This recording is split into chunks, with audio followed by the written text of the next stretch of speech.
Let's talk white ball cricket then. Another disappointing World Cup performance from England. This time in the T20 World Cup. It didn't go according to plan, did it? The reset following the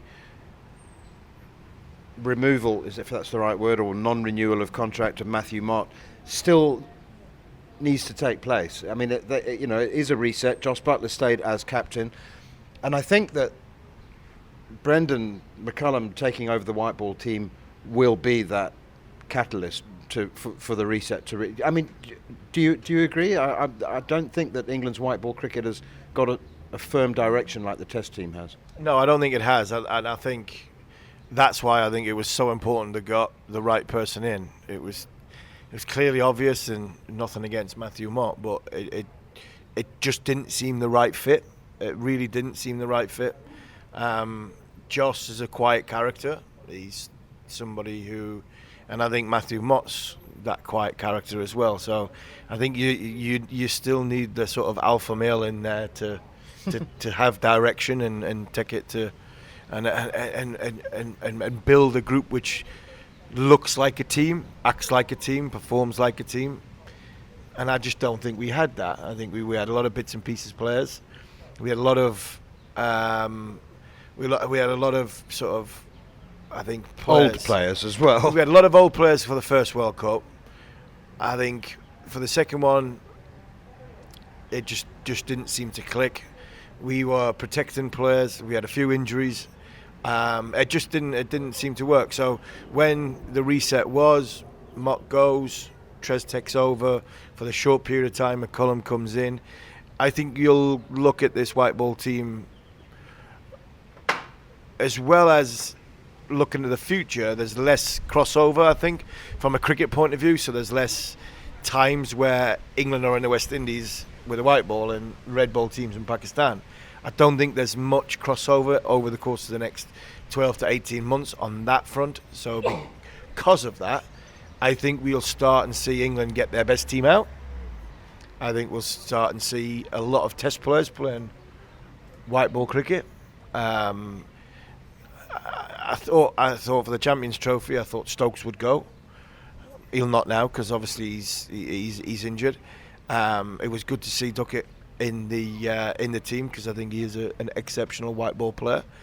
But I think it was right not to pick him at the time because I still think he was trying to forge himself a red ball career, and I think that was the most important thing at the time for me, for Ben Duckett, to make sure that the establishment of an opening batter in red ball cricket with no distractions, I think that done him the world of good. And now, because he is that batter that's feared around the world in red ball cricket, it goes into his white ball game. So I think that was a natural progression to put him in. Will Root go Champions Trophy? I'm still not sure on that one. Do I want to waste, the runs that he's getting and the form of the life he's in, and do you want to jeopardise that by putting him in a position to play white ball cricket again? It didn't really work in the World Cup, so I think I'd leave him as a red ball player. What if Joe really wants to play 50 over cricket?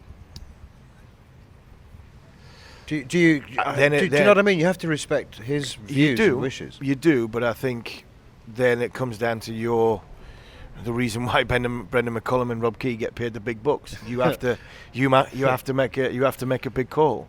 Yeah. You have to tap Jimmy Anderson on the shoulder and say, "You're done, mate. That's it. History." Whether they say that to Joe in white ball cricket, I'm not so sure. I think I'm still unclear on whether it would benefit Joe to play in the in the white ball team or stay just red ball only. I think Liam Livingstone enhanced his reputation by going up the order and he needed responsibility because he was a number 7 who got a license to go out and free hit basically. And I think after a while he's played like that, where I think a bit more responsibility. There's a better player in there than just to stand there and try and belt every ball for 6 and 4 with 10, 15 balls to go in an innings. I think he's better than that, and I think he showed he's better than that, going higher up the order. the interesting thing for me is going to be how McCullum moulds a white ball team, because he has a certain way in Test match cricket of togetherness and a group's togetherness, and your character is more important than anything else as a person. And I think there's some because the nature of the white ball game and franchise tournaments around the world, and a little bit of selfishness to go dog eat dog, to go, right, if I have a great series, I'll get the next big franchise deal. Then there's a little bit of I'm all right, Jack, and that's something Brendan McCullum hits. You know, that's he doesn't like it. I mean, I think that's the biggest thing that Brendan McCullum hits, is if you don't play for the team, or at any point you're playing for yourself, your history. And I think white ball cricket now is a bit like that. So it'll be interesting to see how that dynamic works with the other guns for hire, the likes of Sam Curran, the likes of Liam Livingstone, the likes of Phil Salt, even Josh Butler himself. How that marriage between McCullum and McCullum and Butler works. It's going to be really, really interesting come January, when they go to probably the most difficult place to play white ball cricket in India. Yeah, the All Blacks have a long held policy in which they don't tolerate idiots. They call it the no idiots policy, except they don't use the word idiots. They use one that I can't repeat here, and that's something that McCullum obviously goes by. He doesn't want selfish people. He doesn't want idiots, people who are.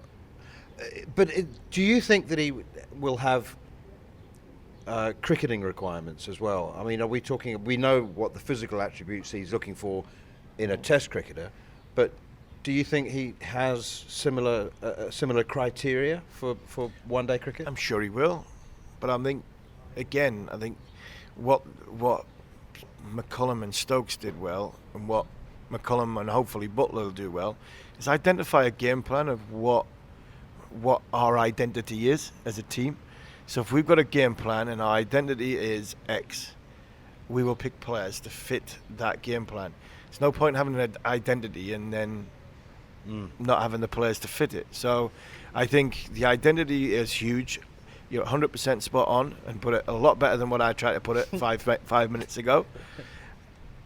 And I just fear there's maybe one or two cricketers in England that's been in around the white ball team will probably looking over the shoulders right now, because if they fall into that category, they will be playing franchise cricket around the world, and that's it.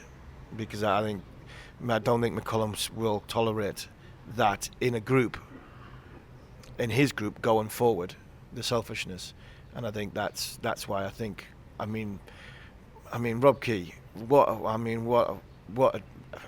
to pull the decision off to get him to do both formats is hats off. I know it might cost ECB a few more quid, but I am not bothered. If I can get that bloke, Brendan McCullum, to coach both teams, what an achievement that is. Because then it's not about, I'm not saying it's about winning and losing, because it's always about winning and losing. But you know exactly where the red ball team is at any given situation of a Test match. And if we can get that with a white ball team and the talent pool we've got and his leadership the way he does, I think we'll have a good chance of winning Champions Trophy and future tournaments down the road. Travel safely, Harmy. That was our look back at 2024. We've got 24 hours left in New Zealand, and then you've got about 48 hours in the air. 48 hours in the air. 8 meals. Can't wait. See you next year.